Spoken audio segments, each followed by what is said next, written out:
بسم اللہ الرحمن الرحیم۔ میرے نبی نے کہا اکرموا اولادکم، اپنی اولاد کو عزت دو۔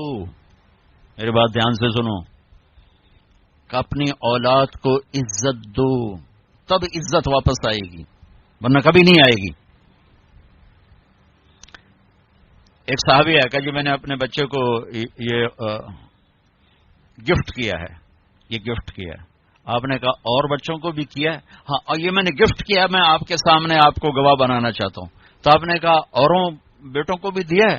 کہا جی نہیں، اوروں کو نہیں دیا۔ کہا میں ظلم کا ساتھی نہیں بن سکتا، چلا جا واپس، تیری اولاد میں نفرت پیدا ہو جائے گی۔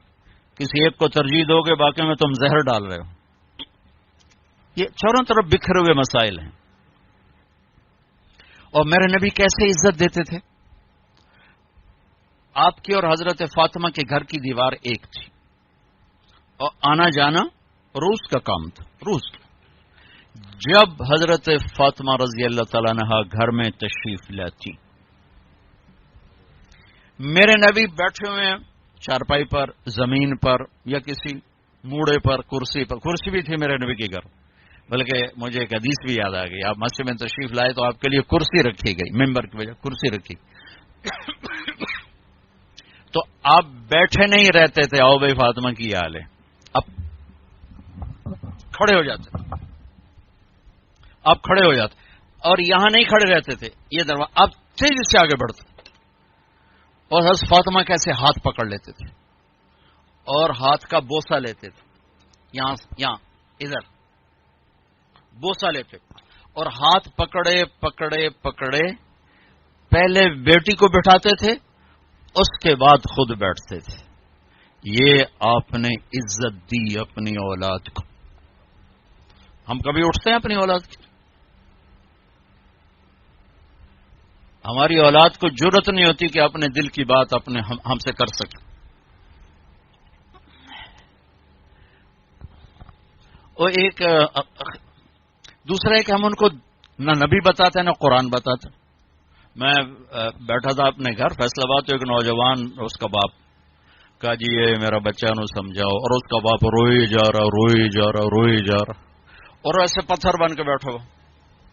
میں بڑا حیران ہوا، بے پیو روندا پہ ہے تو انج بیٹھا جی میں مورتی ہوندی۔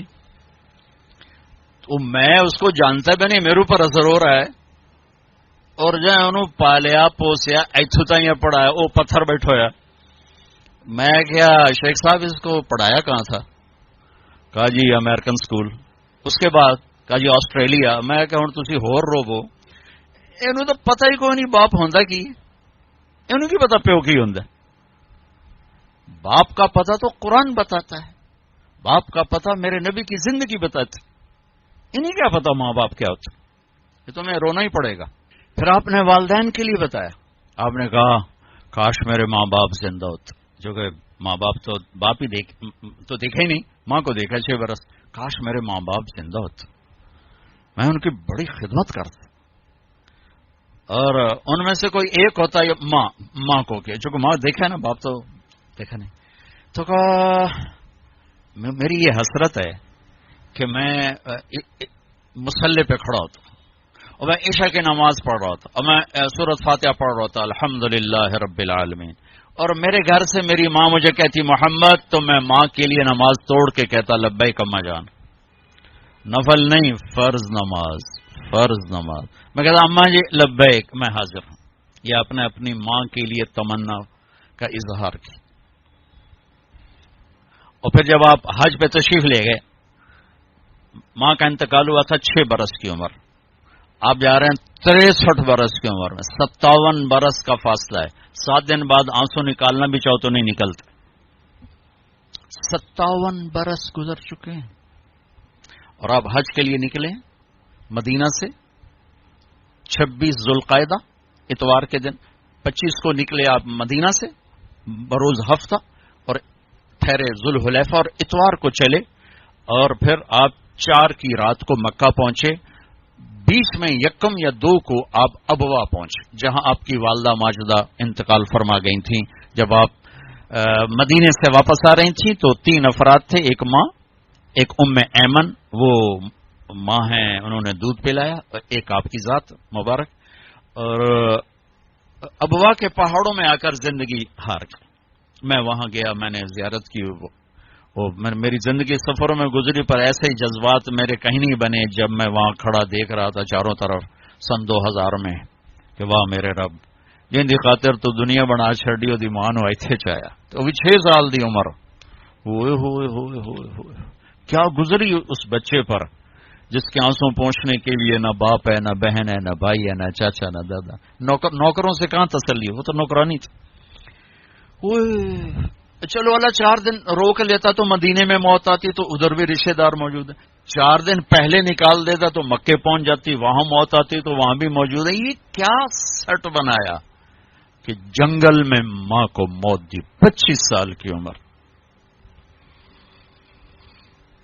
میں ہر دفعہ روتا ہوں جب میں یہ قصہ سناتا ہوں، میں ہزاروں دفعہ 2000 سے سنا رہا ہوں، 17 سال ہو گئے سناتے ہوئے، لیکن میرے آنسو نہیں تھمتے کہ میں وہاں پہنچ جاتا۔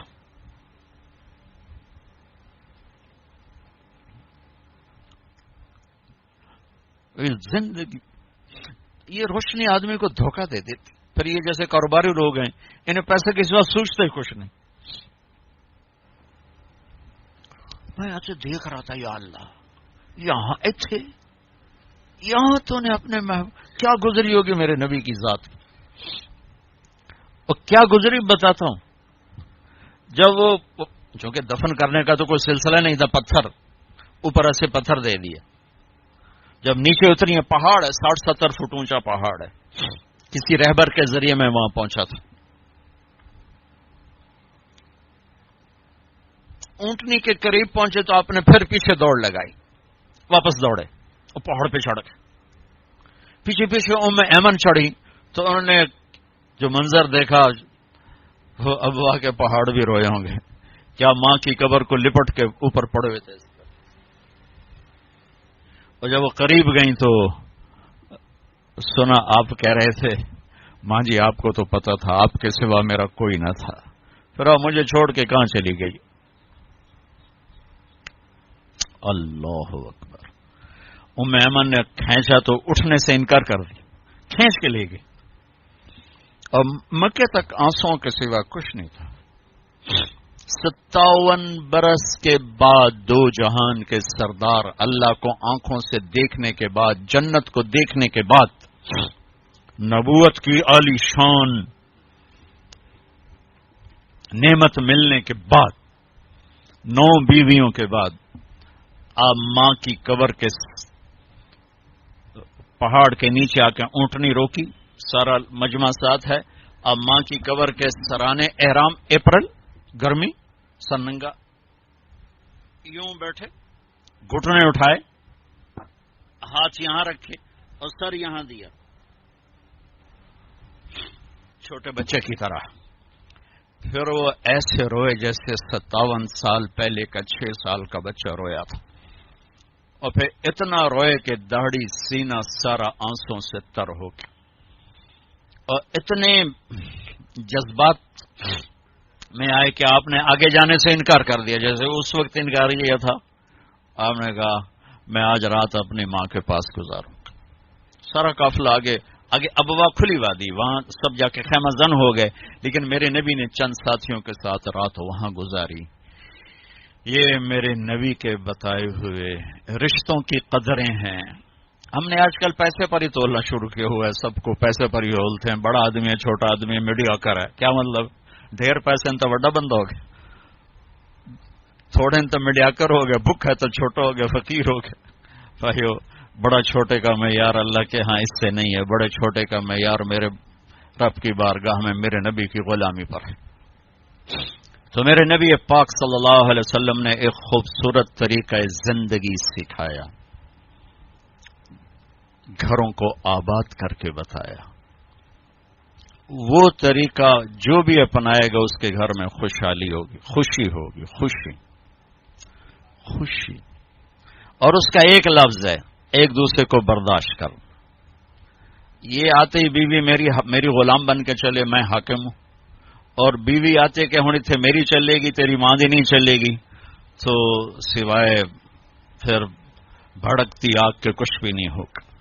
رشتوں کو میرے بھائی بہنوں صرف برداشت سے چلایا جاتا ہے، رشتوں پر مسلط ہو کے رشتے آباد نہیں ہوتے، جھکنا پڑتا ہے، سہنا پڑتا ہے، دبنا پڑتا ہے۔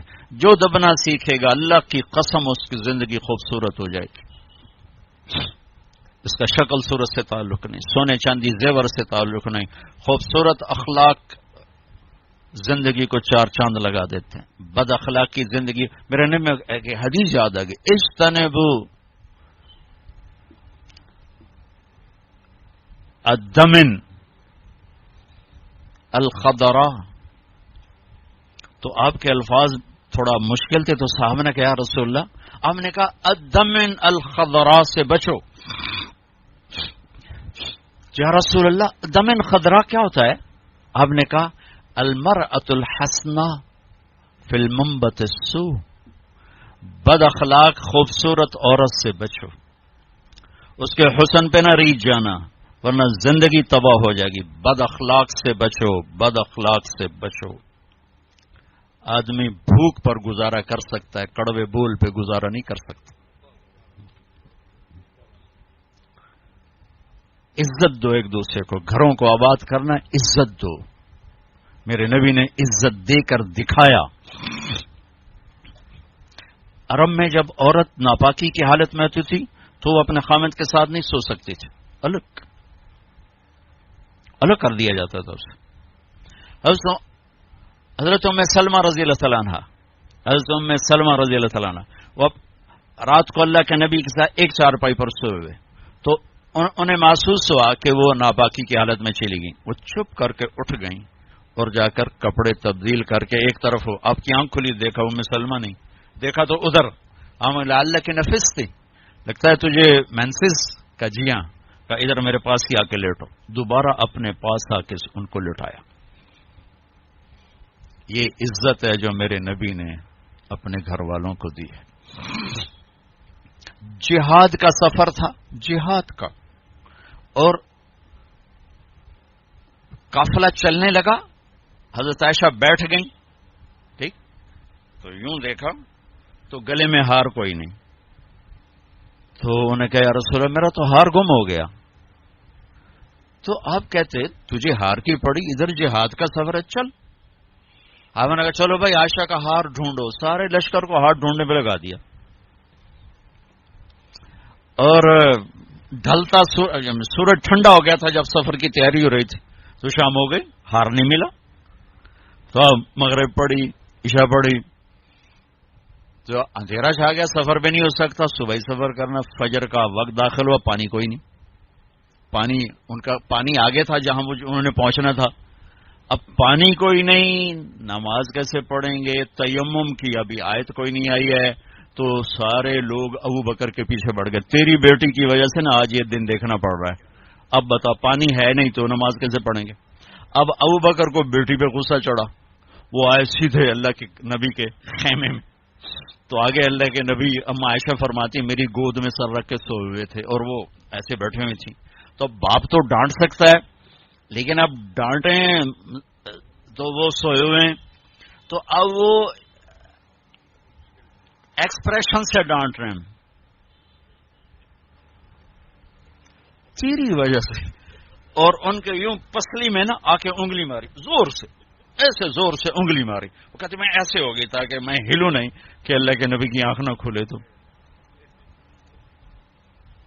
مجھے کیا غصہ اتار کے باہر آ گئے، باہر وہ تانے پڑ رہے، اللہ کے نبی کی آنکھ کھلی، نماز کا یا رسول اللہ پانی کوئی نہیں، نماز کیسے پڑھیں گے؟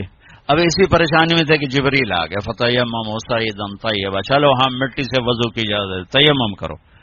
کبھی کسی امت کو تیمم نہیں ملا، بلا مٹی سے بھی آدمی پاک ہوتا، منہ تے مٹی مارو بندہ پاک ہوتا، آپ نے چلو منہ پہ ایسے کرو ایسے، چلو نماز پڑھو بھائی۔ تو پھر وہ جو پہلے سب ناراض ہو ابو بکر سے کہنے لگے بھائی ابو بکر آج تیرے گھر کی تو فیل کتنی بڑی رحمت ہمیں مل گئی، کتنی بڑی برکتیں ہمیں مل گئی۔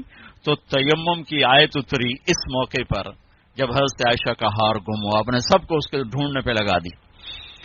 تو فجر کی نماز ہوئی، تھوڑا سویرا ہوا تو پھر حضرت عائشہ کہنے لگی یا رسول اللہ چلو ہار تو ملتا نہیں، چلیں۔ پھر آپ نے کہا چلو بھائی کوچ کرو۔